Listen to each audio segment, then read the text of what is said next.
Suzuki Katana, sharp, blade, etc, etc, etc, etc. You might have seen all of those montages, hot looking background score and everything for this motorcycle in other reviews.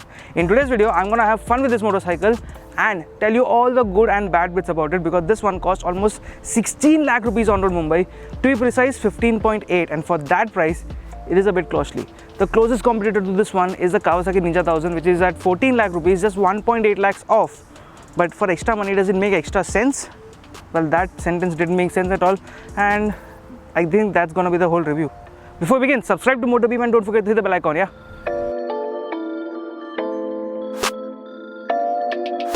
Number one bit is the styling, which makes sense and does not at the same time, because there have been comments about this motorcycle that this one looks like a Splendor Pro Max because of the square headlight. Kuch bhi! But to me, honestly, and for someone who has read the history and heard about all the GSX 1100S and everything of all of that sort, this was the design that changed Japanese market forever, because Suzuki was the only one to create a unique monster of its kind, and it worked out really well because there were 1000cc full-fed motorcycles at that time, and this one with a semi-fairing, the GSX 1100S, made its mark, because Katana was a sharp blade, a sharp motorcycle, a naked semi-fed motorcycle, which made the difference. And the same design has been carried over here. But to give you guys a simple example, this is the same old GSX S1000 with the bodywork change around of the Katana. Personally, if you see it in picture, it might not, but in person, it is a dapper looking motorcycle for sure.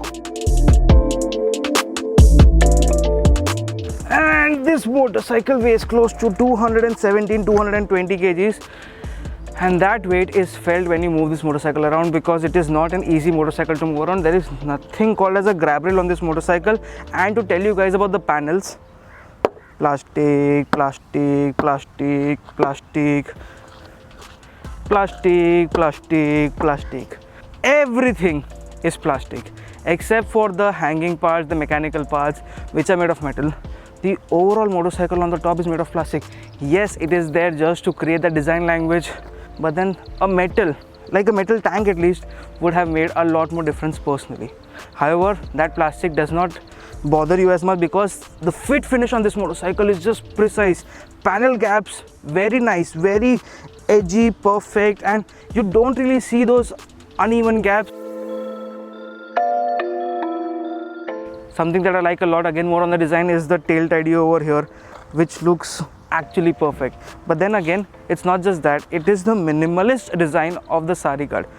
Kawasaki's have given you sari guard which are barbecue grills, but Suzuki uses its mind properly, uses their head properly, and they have given a sari guard which, even if you don't take it off, does not look out of place here. Now the ergonomics, because this is a superbike, the ergonomics are a thing that will bother a lot of people. Number one being the seat height, 825mm, which is a bit tall, but the moment you hop onto it, you don't feel as tall, because the seat tapers in very nicely over here, and the seating posture is so freaking comfortable. Put your leg up, handlebar is here. This is such a comfortable posture. Naked bike has had the best ergonomic set ever, and the Suzuki Katana gets a +1 for it, because the ergonomics are just so nice. And what helps the most is riding it in the city, riding it daily, or taking it to the highway also. Comfort is there all around, and you don't feel as much aggression on this motorcycle as the engine is. This is nice. And then what adds the best is that there is considerable room for the pillion also. Although there is no grab rail at all to hold on to, your girlfriend will get a chance, you will get a chance that a girlfriend will hold on to you. Girlfriend hai tere paas?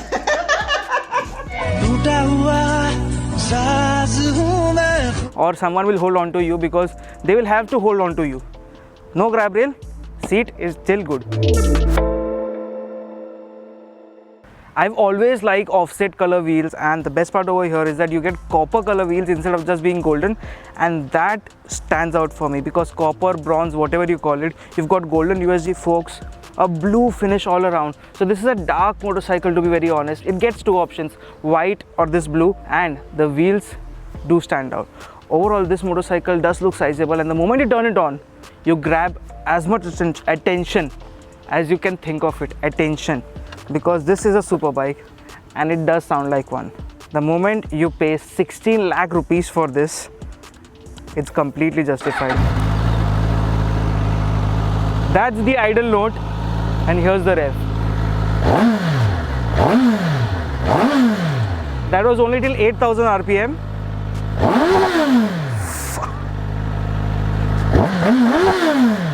Shit! This one just revs like crazy. This 1000cc is the same motor that's been used from the time the GSX was around, 150 bhp, and the way it revs, it's crazy. And Suzuki keeps it simple from the start. Hayabusa mein kabhi they never gave traction control, now they've given traction control, and over here there are just 5 levels of traction control, and that's about it. There's no wheelie control, there's nothing extra. But there's a quick shifter which works flawlessly.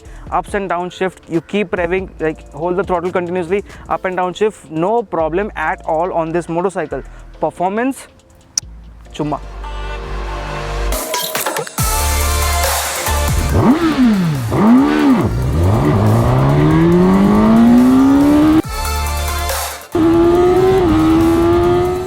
The weather is completely unpredictable in Mumbai. The moment the bike was facing this side, there was a complete overcast, and within 2 minutes, not even 2 minutes, sun has come out over my head. So this has gotten too bright.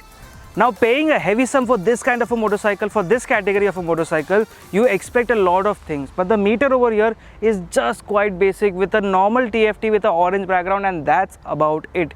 This is a little unimpressive because things could have been better. You could have got a colorful TFT and or maybe a dual pod setup or something like that that's going on with the Busa.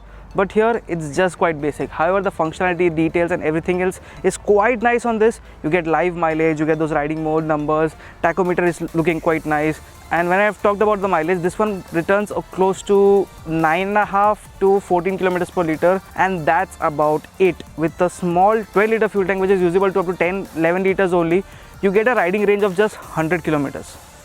That's it.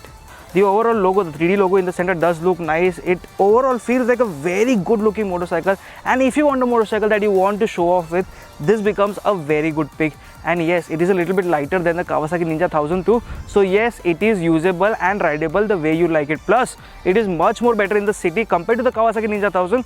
So if you are riding this, mostly people will ride it in the city only. So this is nice. Also, there's a lot more thing that this motorcycle does not get those stickier tires as you get on the J6000 or on the Busa. These are Sportmax tires, and these are touring kind of tires, and those grip decently well.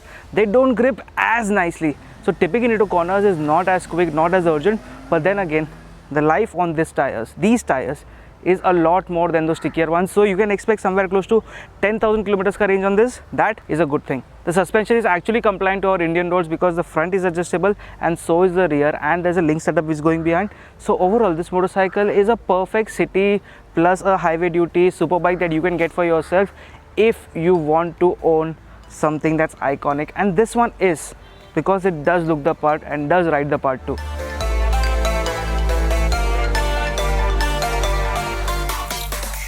Thank you so much, Rain Gods. I could see you how predictable you are, and same is the case for the Katana, how predictable this motorcycle is. The throttle, the clutch, the gearbox, overall handling, it is sharp yet nimble, comfortable and has a balance going around. The design might impress, might not, but overall this motorcycle is something to look out for. For 15.8 lakh rupees, it is just 1.8 lakh more than the Kawasaki Ninja 1000, which is another litre class motorcycle. So if you are looking for a green, mean machine, consider the Kawasaki Ninja 1000. If you are looking for something a little more sharp, a little more better, looks a little different, consider the Katana. Thank you so much for watching. I'll see you guys in the next one. Bye-bye. And if you already have got the Katana, you've got an icon and you will always be happy with this. Thank you.